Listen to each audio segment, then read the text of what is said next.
Hey guys, what's up? Ashley here, and it's day number 79 of daily vlogging. So today, March 24th, is apparently, I didn't know this because I just didn't, but apparently it's the day that Making the Band debuted on ABC. Oh my gosh, I'm so stupid. Why didn't I include that as my favorite Friday night lineup? TGIF, it was totally part of that. So dumb. Oh my gosh. I guess because I, I mean, I know that Making the Band was a show and that's why I liked otown, but I think I separate my music and TV things so I don't whatever. Anyway, so stupid. Anyway, yeah, so otown Making the Band debuted 21 years ago today. Wow. So that being said, I would like to share with you an O-Town story from back in the day. um, okay, so this one is a doozy. So, back in 2001, so O-Town was still very popular. All or Nothing was a huge hit that year. And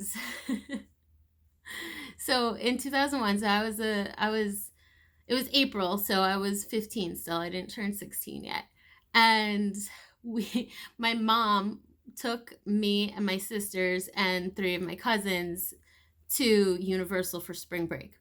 So we were going to Florida, and we're sitting in the airport, and I don't know where my mom was because she worked at the airport, so she knew everyone, of course. So she was just strolling about, talking, chatting with all the people, and we were just sitting at the gate, and we're sitting there, and this was pre 9/11, so anyone can just be at the gate, no big deal. And you used to check in at the gate. I don't know if you remember those times, but anyway, we're sitting there, and I look up and I see someone who looks like Trevor in the line, to talk to the gate agent. And I was like, oh my God, oh my God. And this is 15-year-old me. And imagine a normal 15-year-old, and then that wasn't me. I was super nerdy, super, super naive. I had no idea what was going on. I was even at 15, I had no idea what most of these O-Town songs meant. So I was just probably more like 12, even though I was actually 15. Anyway, I mean, not much has changed. So anyway, I'm like, oh my God, I think it's Trevor. But I didn't want to just say, I think it's Trevor. I was completely starstruck. And so I'm sitting there, and my cousin Trevor was with us. So we devised this plan. We're so stupid. We're like, Trev, you go over there and you just walk around aimlessly. And we'll call you and see if Trevor from O-Town turns around. And then we'll know if it's him or not.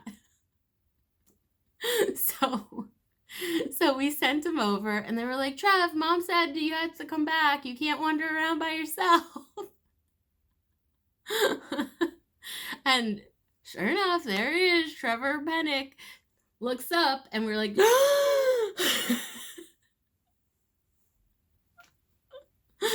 oh my God. Yeah. So we freaked out, internal freak out. Probably external freak out also. So anyway, so now we're like, oh my gosh, Trev's on this plane. What? And then the rest of O-Town starts trickling into the gate. And we were like, what is even happening right now? We were so excited. Today I would be like, hey Trev, what's up? And he'd be like, side pony. But then I was I was beside myself. I couldn't believe it, right? So like I said, my mom works at the airport. Well, she's retired now, but she was working at the airport. So we fly standby. So that means that we have to wait until the very end.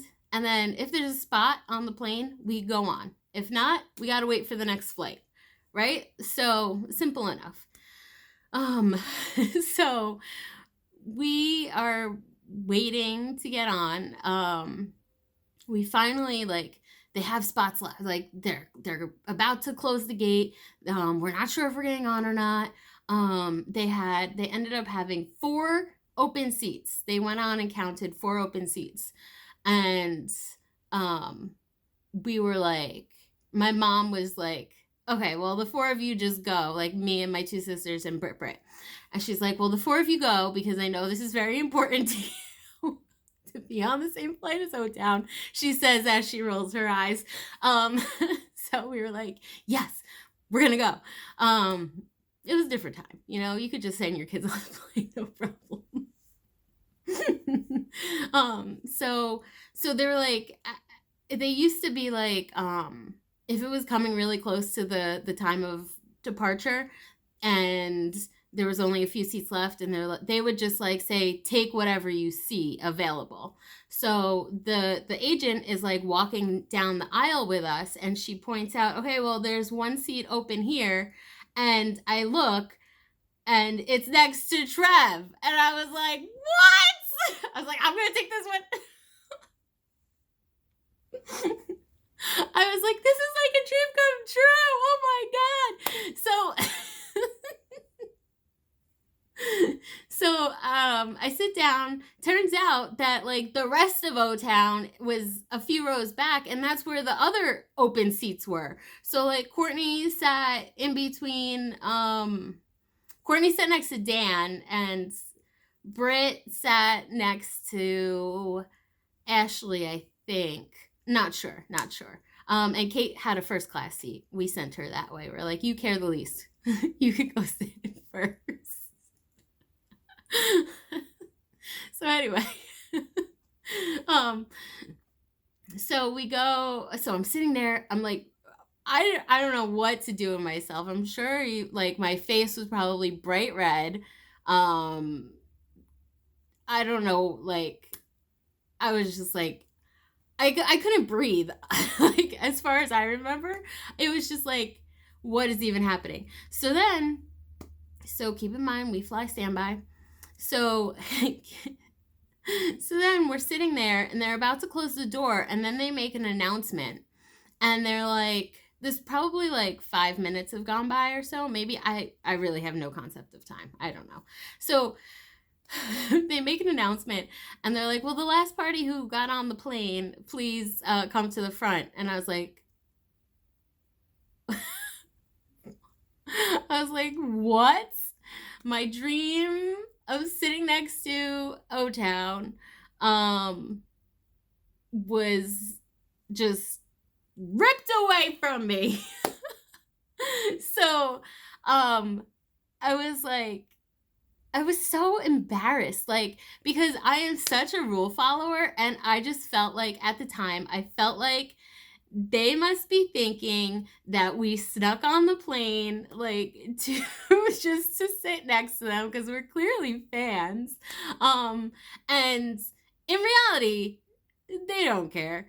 But like at the time, to someone who's like it was such a big deal to me, I just like thought that I was like, oh my gosh, otown hates me. I lived from 2001 until about 2013 thinking that otown hates me. Now I'm like, well, obviously otown loves me. But, I was like, I can't believe it. They must think that I snuck on the plane to sit next to them, but I didn't. I was told that I could sit there, and then I was told that I can't sit there. And they really shouldn't have made us get off the plane. It was just like, because the customer showed up after. My mom said that they reopened the door for these people who showed up late, and they're not supposed to do that. They could get huge fines. But I mean, this was now 20 years ago. But like, I got off the plane and I like bawled because I was, one, so embarrassed, two, so crushed. I mean, like, I don't know what was gonna happen. Trevor was gonna sleep the whole time, and I was gonna sit there like not breathing. So maybe it was best. Oh my god, I can't believe I'm telling this story. Um, um, so yeah, is like my face red now? It might be. It's a little warm. But yeah, so that's my story of when I met O-Town in 2001 at the airport on the plane, and yeah, how I got kicked off the plane for following O-Town on. Oh my gosh. Like, and like, if you asked me then, I never in a million years would have guessed that, like, now, like, what my life is like now would be that. Like, I never, never, never would have guessed this. That, like, whatever. Like all the cool things that I've done with O-Town as like VIP stuff and whatever. And yeah, I just never would have imagined when my 15-year-old self was crushed after sitting next to Trevor on the airplane for 5 minutes. Yeah, so that's it. This was a really long video. I'm sorry, but I hope that you're entertained by my story. All right, guys, I'll talk to you tomorrow. Love you. Bye.